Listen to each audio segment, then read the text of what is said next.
ഇന്ന് ചെയ്യാൻ പോകുന്ന റെസിപ്പി ചിക്കൻ്റെ ആണ്. ആദ്യമേ പറഞ്ഞേക്കാം. പക്ഷേ ഇത് ഒരു എന്താ പറയുക, നമ്മുടെ നാട്ടിലെ റെസിപ്പി അല്ല, ഒരു ചേച്ചി എന്നെ പഠിപ്പിച്ച റെസിപ്പിയാണ്. ഇത് ചെയ്യാൻ പോകുന്നത് ഡാൽഡ ഉപയോഗിച്ചിട്ടാണ്.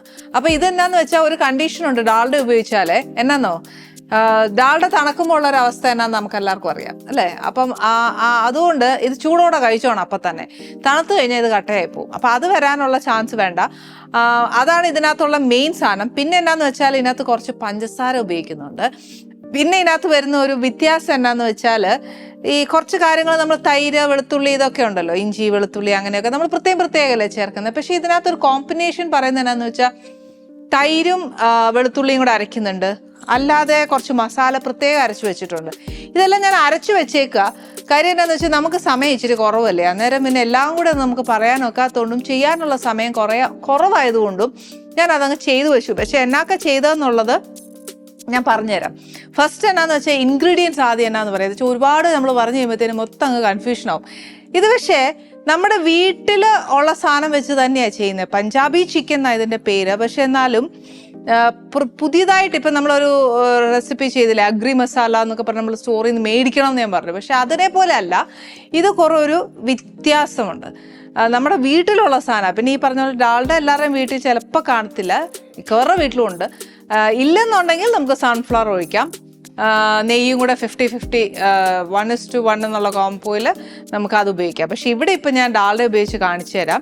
ഇതൊറ്റ കണ്ടീഷൻ, ഡാൽഡ ഉപയോഗിക്കുവാണെങ്കിൽ ചൂടോടെ തന്നെ അത് കഴിക്കണം. അപ്പം ഇനി ഇൻഗ്രീഡിയൻസ് എന്നാന്ന് വെച്ചാൽ ഇതൊരു കുറച്ച് ഡാൽഡ എടുത്തേക്കുക. പിന്നെ വേണ്ടിയത് കുറച്ച് പഞ്ചസാര, സ്പൈസസ് എല്ലാം ഇടത്തില്ല, കുറച്ച് ഗ്രാമ്പൂ, കുറച്ച് ഏലക്ക. പിന്നെ വേണ്ടിയത് കുറച്ച് അണ്ടിപ്പരിപ്പ്, മുളക് പൊടി, ഇത് കാശ്മീരി മുളകാന്നേ, കുറച്ച് മല്ലിപ്പൊടി വേണം. പിന്നെ വേണ്ടിയത് അതൊരു സവാളയാണ്, ഒരു കോഴിയാണ് എടുത്തേക്കുന്നത്. അന്നേരം അതൊരു വലിയൊരു സവാളയാണെങ്കിൽ ഒന്ന്, അല്ല മീഡിയം സൈസ് ആണെങ്കിൽ ഒരു എന്താ പറയുക, ഒരു 2 എണ്ണം പോരട്ടോ. ചെറിയ ഇങ്ങനത്തെ സവാളയൊക്കെ അന്നേരം ഒരു 3 എണ്ണം മിനിമം. പിന്നെ വേണ്ടിയത് കുറച്ച് ഇഞ്ചി, മഞ്ഞപ്പൊടി, ഈ മസാല കൂട്ടി ഞാൻ പറഞ്ഞുതരാം, കുറച്ച് വെളുത്തുള്ളി, കുറച്ച് തൈര്, ഇത് കുറച്ച് തേങ്ങ, ജീരകം. ഇനി ഞാൻ പിന്നെ ഇതിൻ്റെ കൂടെ വേണ്ടിയത് ഒരു ഇച്ചിരി തക്കാളിയാണ് വേണ്ടത്. ഇനി ഞാൻ പറഞ്ഞു തരാൻ പോകുന്നതെന്ന് വെച്ചാൽ നമ്മൾ ഇൻഗ്രീഡിയൻസ് എല്ലാം അറിയാവേ. ഇനി ഞാൻ അരച്ചു വെച്ചിരിക്കുന്ന മസാല, ഫസ്റ്റ് മസാല ഇതാ. അതേതാന്ന് വെച്ചാൽ ഇതിനകത്ത് കുറച്ച് മല്ലിപ്പൊടി, മുളക് പൊടി, ജീരകം, ഒരു സവാള, ഇത്രയും ചേർത്ത് ആണ് അരച്ചു വെച്ചേക്കുന്നത്. പിന്നെ ഇതെന്നാന്ന് വെച്ചാൽ തൈരില്ലേ, തൈര് 1 കപ്പ് തൈര് എടുത്തിട്ട്, 1 കപ്പ് എന്ന് പറയുമ്പോൾ നമുക്കൊരു 250 ml ആണെന്ന് തോന്നുന്നു. അപ്പോൾ ആ കപ്പ് എടുത്തിട്ട് അതിനൊരു കപ്പ് തൈരിനകത്തോട്ട് നമുക്കിപ്പം 1 കിലോ ചിക്കൻ ആണെങ്കിൽ അറിയാമല്ലോ, 1.5 സ്പൂൺ വെളുത്തുള്ളി ചതച്ചതാണെങ്കിൽ 1.5 സ്പൂൺ, ആ സ്പൂണിന് കണക്കാക്കി വെളുത്തുള്ളി എടുത്തേച്ച് ഈ തൈരുമായിട്ടൊന്ന് മിക്സ് ചെയ്ത് വെക്കണം. അതാണ് സെക്കൻഡ് അരപ്പ്.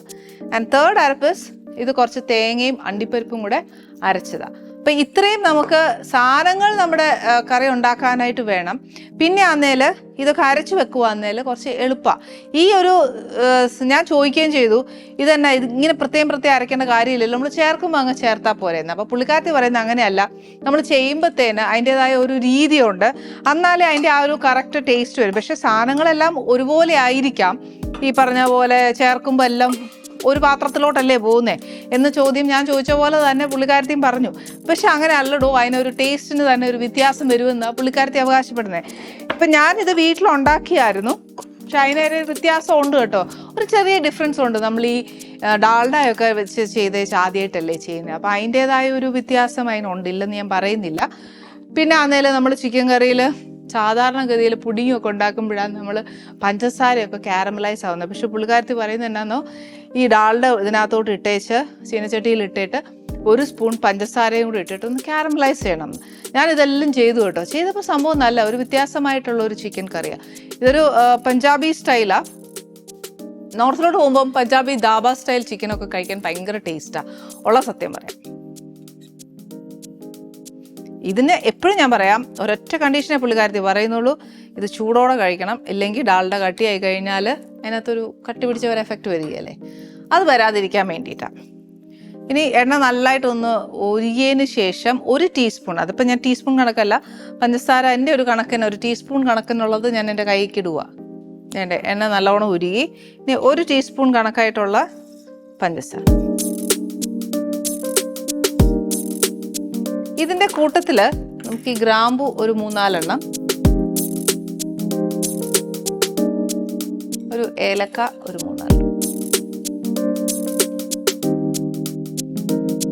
ഈ സത്യം പറഞ്ഞാൽ ഇത് ഞാൻ പഠിക്കുന്നതേ ഉണ്ടായിരുന്നുള്ളൂ. പക്ഷെ എന്നാത്തിന് ഡാൽഡയ്ക്കകത്ത് പഞ്ചസാര ഇടുന്നത് നമ്മളൊരു നോളജിന് വേണ്ടി പഠിക്കുമല്ലോ, അങ്ങനെയൊന്നും ഞാൻ ചോദിക്കാനുള്ള നേരം കിട്ടിയില്ല. പക്ഷെ ഒരു റെസിപ്പി കിട്ടിയ പോക്കിന് ഞാൻ പോയി പഠിച്ചേച്ച് വീട്ടിലൊന്ന് ട്രൈ ചെയ്തു. വലിയ കുറ്റമൊന്നും പറഞ്ഞില്ല. എന്നാൽ പിന്നെ ഞാൻ വിചാരിച്ചു നമ്മുടെ പ്രേക്ഷകർക്കും കൂടെ ഒരു ഡിഫറെൻറ്റ് ടേസ്റ്റ് ആണോ ചോദിച്ചാൽ ആണ്, ഇല്ലെന്ന് ഞാൻ പറയുന്നില്ല. പക്ഷേ നമ്മൾ ചുമ്മാ വേഗമായിട്ട് ചിന്തിക്കുവാണെങ്കിൽ ഇതെല്ലാം നമ്മൾ ചിക്കൻ കറി ചേർക്കുന്നതല്ലേ ചിന്തിക്കും. അങ്ങനെ ചിന്തിക്കരുത്. നമ്മുടെ പഞ്ചസാര ഒന്ന് കാരമലൈസ് ആയിട്ട് നമ്മുടെ എണ്ണയുടെ നിറം തന്നെ ഒന്ന് ഒരിച്ചിരി മാറിയിട്ടുണ്ട്. ഇനിയാന്ന് ഞാൻ ആ സവാള അതിനകത്തോട്ട് ഇടാൻ പോവാ.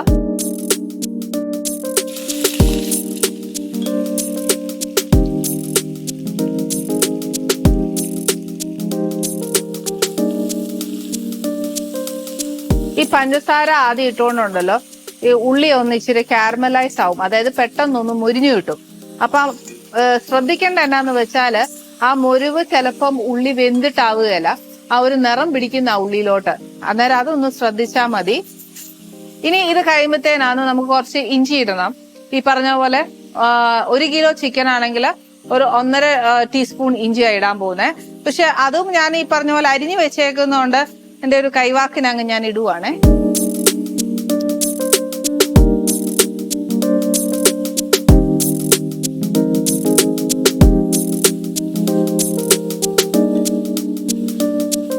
ഇനി ഇതിന്റെ എല്ലാത്തിന്റെ ഒരു പച്ചച്ചൊവ മാറണം. ഓക്കെ, നമ്മുടെ ഈ ഉള്ളി കണ്ടോ നല്ലൊന്ന് മുരിഞ്ഞു വരുന്നുണ്ട്. ഇനിയിപ്പോൾ അധികം താമസമില്ല, പെട്ടെന്നാവുകയേ ഉള്ളൂ. ആക്ച്വലി ഒരു ഇച്ചിരി മുരിഞ്ഞു തുടങ്ങിയാലുണ്ടല്ലോ ബാക്കിയെല്ലാ ഉള്ളിയും പെട്ടെന്നാവും. പിന്നെ നമ്മൾ അതിന് വേണ്ടിയിട്ട് വേറെ എന്തെങ്കിലും ചെയ്യാൻ പോയാൽ പെട്ടെന്ന് ഇതിന്റെ ആ പ്രോസസ്സ് നടക്കുന്നത്. അപ്പൊ കൈ വിടാതെ ഒന്ന് ഇളക്കി കഴിഞ്ഞാൽ എല്ലാ ഉള്ളിയും ഒരു ഈക്വൽ ആയിട്ടൊന്ന് ബാലൻസ് ആയിട്ട് ബ്രൗൺ ആയിട്ടിരിക്കും. ഇത്രയും മതി. ഇനി എന്നാ ചെയ്യാൻ പോകുന്നതെന്ന് വെച്ചാൽ ഈ തീ ഒന്ന് കുറച്ച് ഇച്ചിരി മഞ്ഞപ്പൊടി, അതിനുശേഷം നമ്മൾ അരച്ചു വെച്ചേക്കുന്ന മസാല. ഒന്നെങ്കിൽ ആദ്യം മസാല ഇടാം, അല്ലെങ്കിൽ ഇത്രയും ചൂടുള്ള ഒരു എണ്ണയിൽ നമ്മൾ മഞ്ഞപ്പൊടി ഡയറക്റ്റ് ഇടുവാണെങ്കിൽ പെട്ടെന്ന് മഞ്ഞപ്പൊടി കരിഞ്ഞു പോകും. അപ്പം എന്നാന്ന് വെച്ചാൽ നമുക്ക് ആദ്യം മസാല ഒന്നിടാം. ഈ ഓരോ ഇൻഗ്രീഡിയൻറ്റ് ചേരുമ്പോഴും എന്നാ പറയുന്നറിയോ, നമ്മൾ ഇത് അരയ്ക്കുമ്പോഴത്തേക്കൊക്കെ വെള്ളം ചേർത്തേച്ചല്ലേ അരയ്ക്കുന്നത്. അപ്പം ആ വെള്ളം കംപ്ലീറ്റ് പോയി ഈ ചേർക്കുന്ന പൊടിയുടെ പച്ചച്ചൊവ മാറി ആ പൊടി നല്ലോണം ഒന്ന് എന്താ പറയുക വഴന്ന് വെന്ത് ഒക്കെ വരണം. ഇതിനകത്ത് മല്ലിപ്പൊടി, മുളക് പൊടി, ജീരകം, അത് കഴിഞ്ഞ് ഒരു സവാളയും കൂടെ ചേർത്ത് അരച്ചു വെച്ചേക്കുന്ന അളവ് എങ്ങനെയാന്ന് വെച്ചാൽ നമ്മൾ കോഴി മേടിക്കുന്ന എത്ര കോഴിയാ അതനുസരിച്ചുള്ള മല്ലിപ്പൊടിയും മുളക് പൊടിയും നമ്മൾ ചേർക്കും. സാധാ കോഴിക്കറി വെക്കുന്ന പോലത്തെ അളവേ ഉള്ളൂ.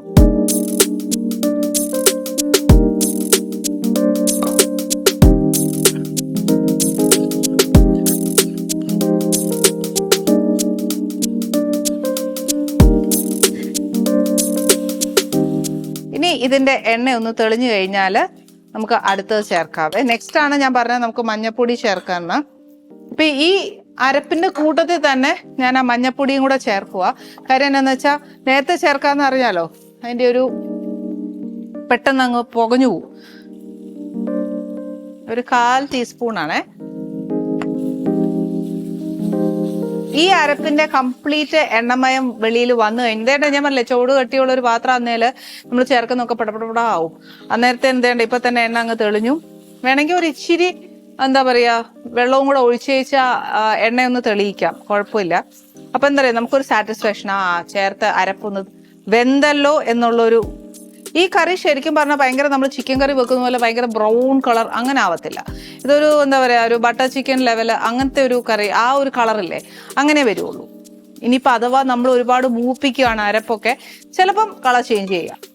ഇപ്പൊ ഇതേണ്ട നിങ്ങൾ നോക്കിയാൽ അറിയാം എണ്ണയെല്ലാം തെളിഞ്ഞു വരുക. അന്നേരം നെക്സ്റ്റ് നമ്മൾ തൈരും വെളുത്തുള്ളിയും കൂടെ കലക്കി വെച്ച പേസ്റ്റില്ലേ അതാ ചേർക്കുന്നത്. ഇതൊക്കെ ഓരോന്നായിട്ട് ചേർത്താൽ മാത്രമേ അതിൻ്റെ ആ ഒരു കംപ്ലീറ്റ് വെള്ളം മുഴുവൻ പോയി അരപ്പ് മുഴുവൻ ഇതിനകത്തോട്ട് ഒന്ന് ചേരണം.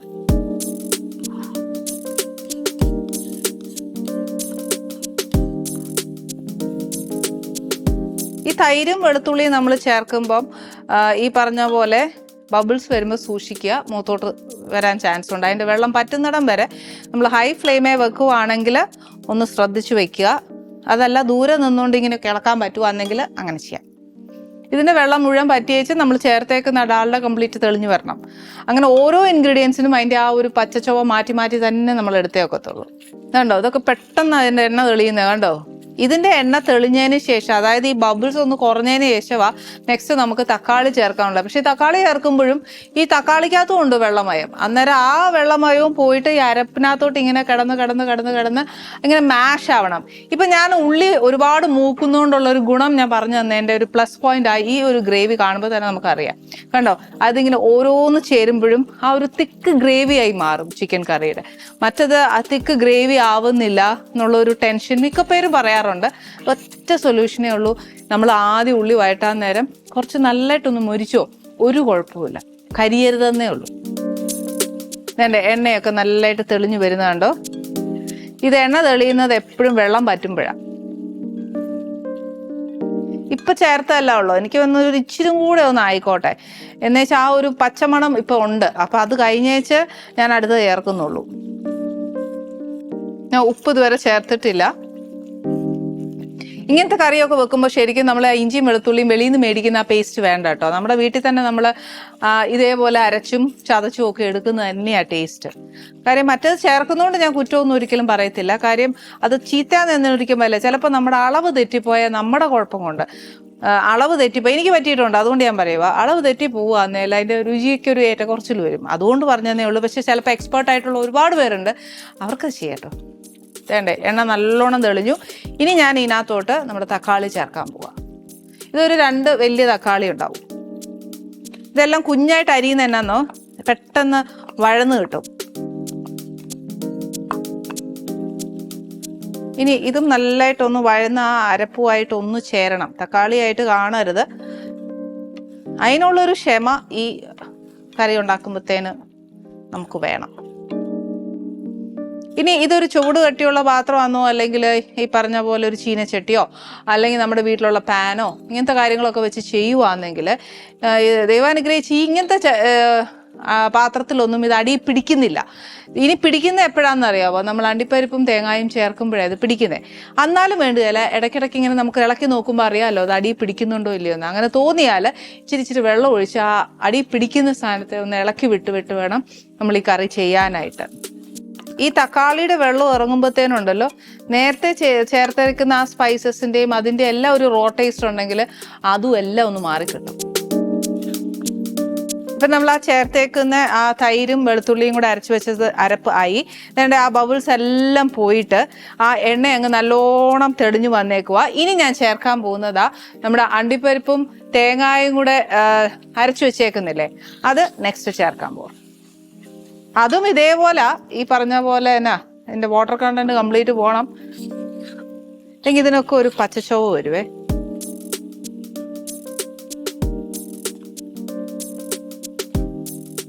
ഒരു 4 ടേബിൾ സ്പൂൺ ഒഴിച്ചിട്ടുണ്ട്.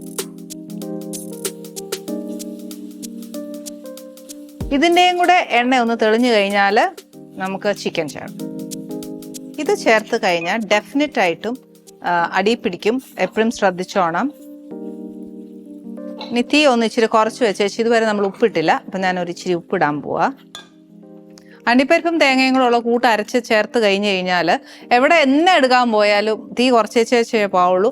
അതുവരെ അത്രയും അടി പിടിക്കുകയല്ല, പക്ഷെ അത് ചേർത്ത് കഴിഞ്ഞാൽ പിന്നെ ഡെഫിനറ്റ് ആയിട്ടും പാത്രത്തിന് അടി പിടിക്കും. അപ്പോൾ ഒന്ന് ശ്രദ്ധിച്ചോളുക.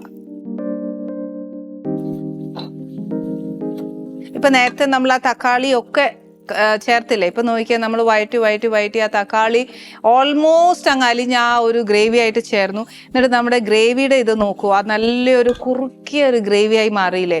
അതാ ഞാൻ പറഞ്ഞത്, നമ്മൾ ക്ഷമയോടെ അങ്ങ് ചെയ്യുമ്പോഴത്തേക്ക് എപ്പോഴും മിക്കവരും പറയും ഇറച്ചിക്കറി വെക്കുമ്പം വെള്ളം പോലെ കുറുകിയിരിക്കുന്നില്ല എന്ന്. അത് ഈ ഒരൊറ്റ മെത്തേഡ് ചെയ്താൽ മതി. ഉള്ളി മാക്സിമം മൊരിച്ചെടുക്കുക. ഓക്കെ, ഇനി ഞാൻ ഇതിനകത്തോട്ട് ചിക്കൻ ചേർക്കുവാണേ.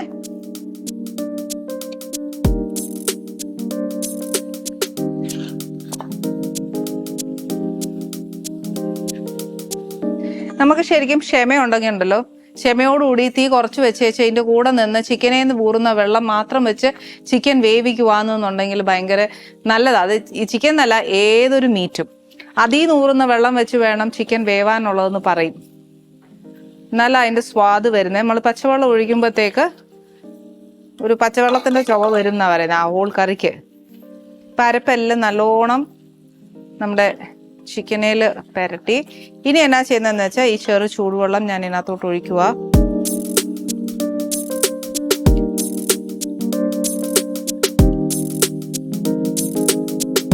ഇത് നല്ല ചപ്പാത്തി, അപ്പം ഒക്കെ കൂടെ കഴിക്കാനായിട്ട് ഭയങ്കര ടേസ്റ്റാട്ടോ.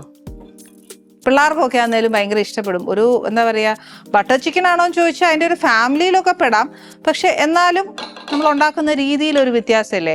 This is Punjabi. അവരേറ്റവും കൂടുതൽ ഈ പറഞ്ഞ പോലെ ഡാൽഡ അങ്ങനത്തെ കാര്യങ്ങളൊക്കെ ഒരുപാട് ഉപയോഗിക്കുന്ന ആൾക്കാരാ. പക്ഷെ അവരുടെ കറികൾക്ക് ഭയങ്കര ഒരു ടേസ്റ്റാണ്, എന്തോ ഒരു വ്യത്യാസപ്പെട്ട ടേസ്റ്റാണ് അത്. എനിക്കിഷ്ടം അവരുടെ ആ ടേസ്റ്റൊക്കെ. അപ്പം ഞാൻ വിചാരിച്ചു നമ്മളെന്നത്തിന് ഇവിടെ ഇരുന്നേച്ച് പഞ്ചാബി കാര്യങ്ങളൊക്കെ പറഞ്ഞുകൊണ്ടിരുന്നേക്കാട്ടിലും നല്ല നമ്മുടെ വീട്ടിൽ നമ്മളിത് ഉണ്ടാക്കാറുണ്ട് എന്നുള്ളത് എപ്പോഴും ചിന്തിക്കും അല്ലേ. ചിന്തിക്കണം എന്നല്ല, നമ്മൾ ചെയ്യണം. അതാണ് ഒരു വ്യത്യാസം. പക്ഷെ ഇപ്പം നിങ്ങൾ ആലോചിക്കുമ്പോൾ ഒരു മെനക്കട്ട ഏർപ്പാട് പിടിച്ചൊരു നീണ്ടു പിടിച്ചൊരു ചിക്കൻ കറി പറഞ്ഞു തന്നൂന്നേ, അങ്ങനെ വിചാരിക്കല്ലേ. ഇത് നല്ലപ്പഴയിലും ഉണ്ടാക്കിയാലുണ്ടല്ലോ ഒരു വ്യത്യാസമായിട്ട് പിള്ളേർക്ക് എന്നും കൊടുക്കുന്നതെന്നൊരു ചേഞ്ച് ആയിട്ട് കൊടുക്കാം. നമ്മൾ അമ്മമാർ ശ്രമിച്ചില്ലേ പിന്നെ ആര് ശ്രമിക്കാനാ. നമ്മുടെ പിള്ളേരും കഴിക്കട്ടെന്ന് എല്ലാ സ്ഥലത്തെയും ഓരോ രുചികൾ നമ്മുടെ കുഞ്ഞുങ്ങളും അറിയട്ടെ. അതിന് നമ്മൾ അമ്മമാർ വിചാരിക്കണ്ടേ, എന്നല്ലേ പറ്റത്തുള്ളൂ. ഇന്ന് ഞാൻ ഈ പഞ്ചാബി ചിക്കൻ ഉണ്ടാക്കാൻ കാര്യം എന്നാന്ന് വെച്ചാൽ സീനത്തേച്ചിയായിരുന്നു നമ്മുടെ ആനീസ് കിച്ചണിൽ വരാൻ പോകുന്നത്. സീന ചേച്ചീനെ എല്ലാവർക്കും അറിയാം, നമ്മുടെ ഫസ്റ്റ് സീസണിലും ചേച്ചി വന്നിട്ടുണ്ട്. പക്ഷെ ചേച്ചിക്ക് കഴിഞ്ഞ പ്രാവശ്യം കൊടുത്തപ്പം ഒരു വ്യത്യാസമായിട്ടുള്ള ഡിഷാണ് കൊടുത്തത്. അപ്പോൾ ഇപ്രാവശ്യം ഞാൻ വിചാരിച്ചു എന്നും കഴിക്കുന്ന പോലത്തെ വേണ്ട, ഒരു വ്യത്യാസം. അത് പക്ഷേ കോഴിക്കോടിൽ നിന്ന് വരുമ്പം നമ്മുടെ ഈ കറിയൊന്നും പോവുകയല്ല, വില പോവുകയല്ല. കാര്യം എന്താണെന്ന് വെച്ചാൽ മലപ്പുറം സൈഡ്, കോഴിക്കോട് സൈഡൊക്കെ ഇന്ന് കഴിക്കുന്ന സാധനമല്ല നാളെ കഴിക്കുന്നത്. ഒരു എന്താ പറയുക, ഒരു കലവറ തന്നെയാണ് അത്. അതുകൊണ്ട് നമുക്ക് അവരോടായിട്ട് കോമ്പറ്റ് ചെയ്യാൻ പറ്റത്തില്ല. പക്ഷേ നമുക്കും ശ്രമിക്കാമല്ലോ. ശ്രമം എല്ലാത്തിൻ്റെയും ഒരു സക്സസ് അല്ലേ. അപ്പോൾ നമുക്കൊരു കാര്യം ചെയ്യാം, ഒരു നീണ്ടു പിടിച്ചൊരു ചിക്കൻ കറിക്ക് ഒരു വൃത്തിയാക്കൽ വേണം. സീനത്തേച്ചി വരുമ്പോൾ ആദ്യം, ചേച്ചിമാരൊക്കെ വരുമ്പോൾ ആദ്യം അടുക്കളയാണോ വീടാണോ എന്നങ്ങനെയല്ലല്ലോ നോക്കുന്നത്. നീ എന്താ അത് ചെയ്യാത്ത, നീ എന്താ ഇത് ചെയ്യാത്ത എന്നുള്ളൊരു കുറ്റം മാത്രമേ കണ്ടുപിടിക്കുള്ളൂ. അതിനുള്ളൊരു അവസരം നമുക്ക് കൊടുക്കണ്ട. ചിക്കൻ കറിയെ പറ്റി പറയുന്നത് എന്താണെന്ന് വെച്ചാൽ ഇനി വേറെ ഒരു പരിപാടി ഇതിനകത്തില്ല. നമ്മൾ ഒഴിച്ച് എണ്ണ തെളിയുക, അതാണ് അതിൻ്റെ ഒരു പരുവം എന്ന് പറയുക. പിന്നെ ഉപ്പ്, എരു ഇതൊക്കെ നമ്മുടെ ഇഷ്ടത്തിനനുസരിച്ച് ചേർത്തോണം. എരു ഇനി വേണം എന്നുണ്ടെങ്കിൽ, മുളക് പൊടി ആണെന്നുണ്ടെങ്കിൽ എപ്പോഴും ഞാൻ പറയുന്നത് ഇച്ചിരി മൂപ്പിച്ചേച്ചിനകത്തോട്ട് ചേർക്കുന്നതായിരിക്കും ഏറ്റവും നല്ലത്. മുളക് പൊടി ചേർക്കുമ്പോൾ ആ ചേർക്കുന്ന ഇതേ അളവിൽ തന്നെ മല്ലിപ്പൊടിയും ചേർക്കണം, അല്ലെന്നുണ്ടെങ്കിൽ ആ ഒരു ഏറ്റക്കുറച്ചിൽ വരും. അപ്പോൾ ഒന്ന് ശ്രദ്ധിച്ചാൽ മതി.